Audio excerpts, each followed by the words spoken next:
Hub dam भरने से कराची और हब के पानी, आपको बताएं कि पानी के ज़खायर में इजाफा हो गया है। डैम भरने के बाद स्पिलवे से अखराज जारी है। इस वक्त हमारे नुमाइंदे बाबर नसीर मौजूद है हम डैम स्पिल के पास। मजीद तफसीलात उनसे जानते हैं। जी बाबर।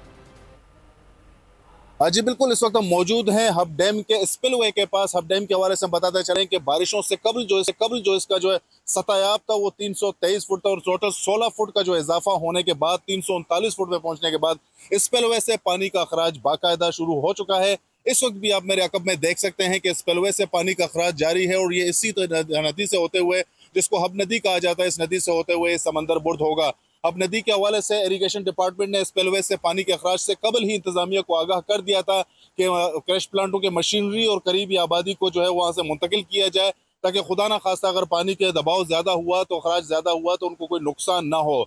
इस हवाले से हब डैम ज़राए ने हमें ये बताया है कि स्पिलवे से इस वक्त भी पानी का अखराज जारी होने के बाद पीछे से सैलाबी रेलों का जो आमद का सिलसिला वो काफ़ी हद तक थम तो चुका है, लेकिन अगर दोबारा से जो है कोई बारिशों का स्पेल आया तो इस जो पानी का जो स्पेल का जो बहाव है वो मजीद बढ़ सकता है।